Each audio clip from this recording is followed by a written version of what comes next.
Bom dia para você, bom dia, ó, dá o like aí para nós, ajuda nós aí, tá bom? Deixa eu falar uma coisa com vocês, gente, eu tava pensando aqui e refletindo sobre o chamado que Deus tem na nossa vida.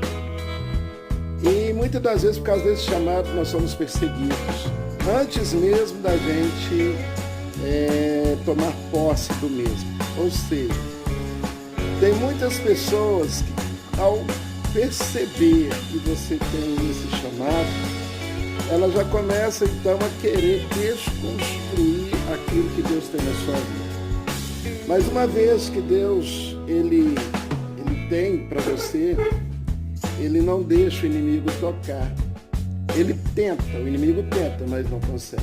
Porque os planos de Deus é bem maior do que o que a gente imagina. Exemplo disso, nós vemos desde lá da criação, quando Deus criou o homem, segundo a sua imagem e semelhança, porque os anjos haviam falhado, e ali veio então a criação do homem, e nós sabemos que o inimigo ele não se deu satisfeito, por quê? Porque ele sabia que daquela criação seria um ao qual ele esmagaria a cabeça dele, né? A cabeça da serpente, assim falando. E então, o que ele fez? Ele conseguiu induzir a mulher ao erro e a mulher conseguiu induzir o homem ao erro, desobedecendo a Deus. Então, a gente olha isso e já começa logo no mundo espiritual. O inimigo, ele tem suas formas de querer parar o seu ministério. Então, são vários exemplos, mas eu quero pegar os mais conhecidos. José, por exemplo. José, ele sentava à mesa ali e ele contava os seus sonhos ali para os seus irmãos, os seus pais. Os irmãos de José ficavam irritados com José porque a visão, o sonho de José era Deus exaltando a pessoa de José. E eles tentaram parar o ministério, eles tentaram parar o que Deus tinha na vida de José, vendendo José para o Egito. Mas o que eles não sabiam é que José, ali era o primeiro degrau de uma escada que levaria José ao sucesso. A gente sabe perfeitamente que tem muita gente que não quer o seu ministério, não quer que o seu ministério se desenvolva. Eu fico lembrando de Abraão, né? Deus mandou Abraão largar sua parentela, mas ele acabou levando Ló consigo. E a gente sabe da história que Abraão foi abençoado. Obviamente, quem estava com ele era abençoado. E o que a gente via nisso? A gente viu, então, já Abraão tendo que separar de Ló, e porque eles estavam brigando muito, os pastores de Abraão brigavam muito com os pastores de Ló. E foi Abraão mesmo que deu poder de decisão para Ló escolher, né, o caminho que ele queria escolher, queria ir. E Ló, olhando assim para o lado de Sodoma e Gomorra, aquele lado bonito, se comparado ao Jardim do Éden, Ló escolheu logo aquela cidade. E olhou para Canaã, onde não tinha nada, e desprezou Canaã. Mas o que Ló não sabia, que a promessa de Deus estava sobre a vida de Abraão.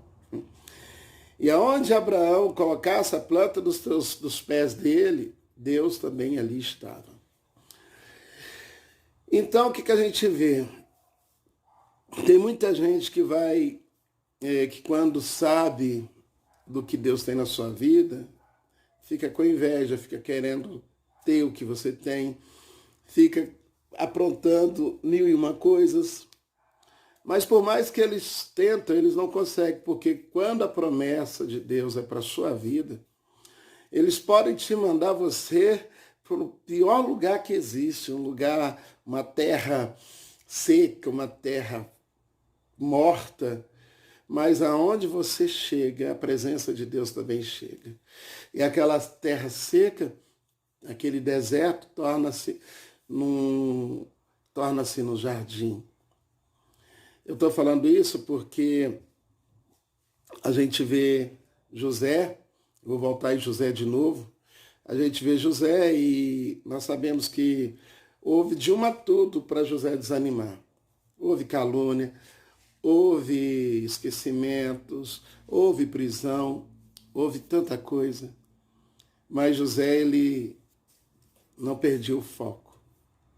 Talvez, em algum momento, José, com certeza, deve ter pensado, porque ele era carne, né? Ele deve ter pensado, Senhor, o Senhor me mostrava tantas coisas em sonhos, prometeu tantas coisas para mim, e olha onde é que eu estou. Estou dentro de uma prisão, ou estou dentro de uma cisterna, né? Ou estou servindo de escravo, né? Mas Deus, ele tem seus planos, ele tem seus meios de trabalhar e de agir. A gente também olha também, pessoal, a forca que Ramã preparou para Mordecai, e Deus mudou a história, porque na verdade Deus não mudou a história continua a mesma sobre Mordecai, porque a promessa de Deus também estava sobre Mordecai. E a forca que o inimigo de Mordecai tramou contra ele, armou contra ele, o próprio Ramã, aquele que fez a forca, se enforcou nela. A gente também lembra de Sadraque, Mesaque e Abednego, aonde, por causa dos acusadores, eles foram lançados na fornalha e ali eles não tiveram nenhum cheiro de queimado e junto com eles ali estava o quarto homem, que era o anjo do Senhor. E depois os seus inimigos, os seus acusadores, é que foram mortos ali dentro. Eu não me alegro com a derrota do meu inimigo, com a morte do inimigo, não. Mas se tocar no jeito de Deus, aí a coisa já complica. O caso mais bonito, né, a história mais bonita é sobre o nascimento de Jesus. E é muito sério isso. Porque Herodes, achando que ia perder o trono, porque ouviu-se falar que os judeus, né, que nasceria o rei dos judeus, os reis magos foram lá fazer visita e tal. Então ele manda matar todos os meninos de 2 anos para baixo, para evitar que o rei nascesse. Medo de perder poltrona, medo de perder trono. Assim como lá atrás, Faraó, em relação ao povo hebreu, quanto mais o povo hebreu sofria, mais eles cresciam, mais eles se fortificavam. Faraó tentou de tudo evitar o crescimento daquele povo, a vontade de Deus, a promessa de Deus naquele povo. Herodes também tentou evitar com que Jesus nascesse. Eu fiz esse rodeio todo para chegar nessa seguinte causa. Quantos pastores te perseguem? Quantos missionários? Quantos ministros? Quantas pessoas te perseguem? E você ainda fala, meu Deus do céu, eu estou decepcionado. Não tem que decepcionar nada, não. Tá vendo aí? Eu vou pro lado do... eu não vou nem falar de política, eu já falar de Bolsonaro, o quanto que Bolsonaro está sendo perseguido, mas eu não quero falar de política. Eu quero continuar meu foco. Eu quero falar dentro da palavra. Mas eu quero dizer para você uma coisa, sabe? O teu e o meu adversário sabe o chamado que Deus tem na sua vida e é muito forte.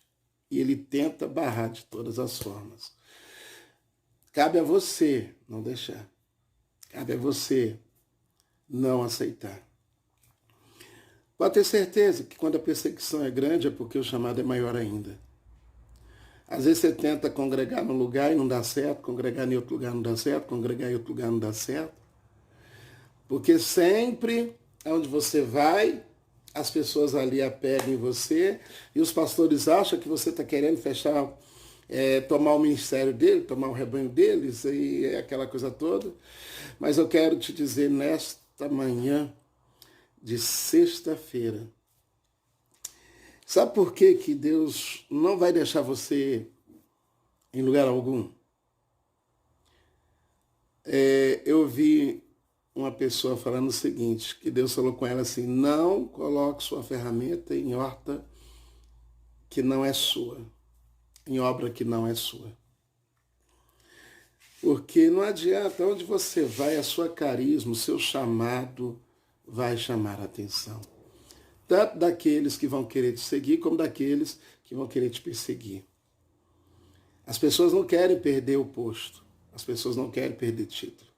As pessoas não querem perder para você. Os pastores, os missionários não querem perder para você. Porque você tem chamado. Você pode tentar, você vai ficar num lugar aqui, vai ficar pulando de galho em galho. As pessoas vão te seguir, não é você que vai pedir para elas te seguir. Elas vão te seguir naturalmente. Elas vão te acompanhar naturalmente. Porque quem tem o chamado para ficar à frente de obra tem carisma, tem amor, tem visão. E muitas das vezes o que as pessoas estão precisando é isso. De homens e mulheres, de líderes que tenham visão. Que enxerguem as ovelhas, que não enxerguem o seu umbigo apenas. Pessoas que dão a vida pela obra de Deus, pessoas dedicadas, as pessoas estão cansadas da maioria desses pastores que só quer o seu dízimo, só quer a sua oferta, só quer enriquecer. E as pessoas estão procurando quem? As pessoas estão procurando você. As pessoas estão procurando você e sabe que ali você é líder. Eu lembro que eu estava morando numa igreja, que eu não vou falar o nome, e eu era missionário na época. E as pessoas ligavam para a igreja perguntando o seguinte, eu gostaria de perguntar, eu gostaria de saber se o pastor João se encontra. Aí o pastor, que era o pastor daquela igreja, dizia, aqui não tem nenhum pastor não, pastor aqui sou eu, e falava o nome dele. Eu olhava assim, eu estava assim, meu Deus. Chegou um outro pastor que a gente começou, estava só ele e as duas filhas, e a esposa e uma moça, com um nenenzinho. A gente começou a fazer culto na sala dele. Em poucos dias, a sala encheu, para a glória e honra do Senhor Jesus, depois que eu comecei a ajudar eles. E ali ele, em vez de ficar alegre, fala, nossa, João, que bom que você está. Rapaz, ele cismou que eu estava querendo tirar o ministério dele e até falou que Deus havia mostrado, ele falou que sonhou comigo tirando o ministério dele.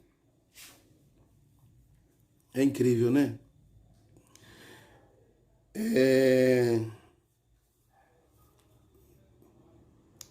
A promessa que Deus tem na sua vida é grande. Por isso que quando eu falo assim, tem gente, e a maioria das pessoas que tem chamado, corre. Nem todos os pastores, a maioria dos pastores que hoje são pastores, não queria ser pastor. A maioria das pessoas que estão à frente da liderança hoje, não queria estar. Mas Deus, ele tem seus meios, Deus tem suas formas de trabalhar. E quando nós oramos o Pai Nosso, a gente dá legalidade para Deus fazer aquilo que Ele quer fazer nas nossas vidas. A gente ora assim, Pai Nosso que estás no céu, santificado seja o teu nome. Venha a nós o teu reino, seja feita a tua vontade. Quando a gente fala, seja feita a tua vontade, é a mesma coisa de falar, Senhor, que a minha vontade seja jogada por terra e a tua vontade prevaleça. Aí você vai começar a arrumar suas desculpas. Mas todos os líderes que fogem do chamado também arrumam desculpa. Todos os homens e mulheres de Deus, que Deus tem plano, que Deus quer colocar à frente de obra, arruma desculpa. Exemplo disso, nós encontramos Jeremias, né? Falava que não sabia falar, porque não passava de uma criança. Isaías, que dizia, né, que era homem de lábios impuros. Encontramos Elias se escondendo dentro da caverna, achando que estava sozinho. Moisés, que tentou jogar a responsabilidade nas costas do seu irmão mais velho. Radassa, a nossa rainha Esther, que praticamente foi sequestrada pelo rei para servir ao rei, para ser uma das esposas do rei, e nem ela sabia. Talvez a mente dela estava fechada ainda para aquilo que Deus tinha na vida dela. Enfim, são tantas coisas. Jacó, que ninguém dava nada por ele, e que aprontou tanto, e Deus acabou fazendo dele um patriarca, mudando até o nome para Israel.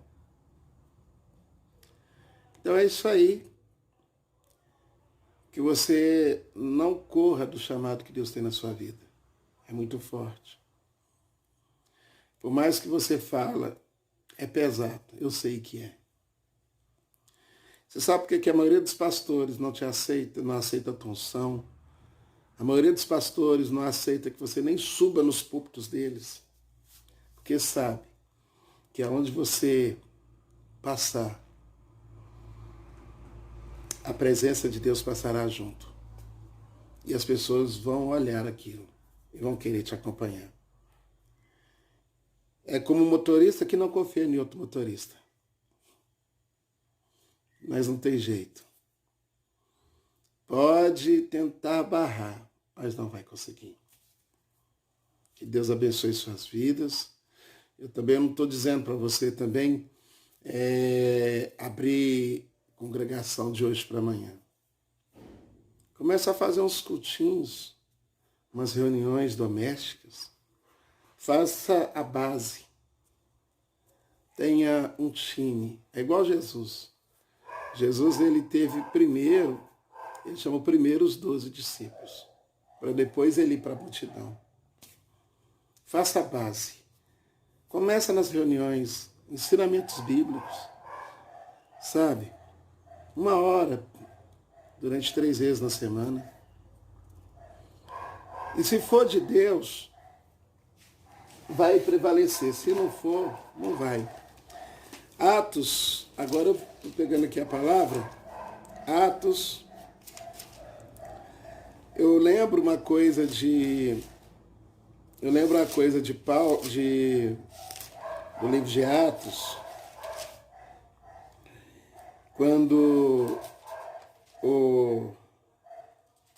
o pessoal começou a se levantar contra a obra de Deus, e eles estavam em plena ascensão, né? Estavam tristes porque perderam ali o seu mestre, mas eles estavam cumprindo a ordenança que Jesus deu para eles, né? Ficar em Jerusalém até que dos altos sejais revestido, o poder de Deus. Eles estavam lá em Jerusalém. E todos nós conhecemos a passagem quando eles estavam ali dentro daquela casa e veio o vento impetuoso e veio o som como de um vento impetuoso, encheu todos ali e eles ali foram batizados. E depois disso, a gente olha no capítulo 5, versículo 34 de Atos, que diz assim: Mas levantando-se no conselho, um certo fariseu chamado Gamaliel, Gamaliel era fariseu, um dos maiores doutores, aquele professor de Paulo, antigo Saulo. Mas levantando-se no conselho, um certo fariseu chamado Gamaliel, doutor da lei, venerado, olha, doutor da lei, venerado por todo o povo, respeitado por todo o povo, tinha moral, cara. Mandou que por um pouco levassem para fora os apóstolos. E disse-lhes: Varões israelitas, acautelai-vos a respeito do que haveis de fazer a esses homens. Porque antes, nesses dias, levantou-se Teudas, dizendo ser alguém. E esse se ajuntou um número de uns 400 homens, o qual foi morto. E todos os que lhe deram ouvido foram dispersos e reduziu a nada. Depois disso, levantou-se Judas, o Galileu, nos dias do alistamento, e levou muito povo após si. Mas também este pereceu, e todos os que lhe deram ouvido foram dispersos. E agora vos digo, dai de mão a esses homens, deixai-os, porque se este conselho ou esta obra é de homens, ela se desfará. Mas se é de Deus, não podereis desfazê-las, para que não aconteça também de ser desachado combatendo contra o próprio Deus. Viu aí? Quem se levanta contra o ministério que Deus tem na sua vida, se levanta contra o próprio Deus. Então não é você que tem que correr ou fazer vingança, ou não, ou ter medo, ou ser valente para encarar, não. Deixa na mão de Deus, que Deus sabe todas as coisas. Pode chamar você de desegrejado, não tem problema. Até porque a igreja ela não se desintegra. A igreja não é parede, a igreja somos nós.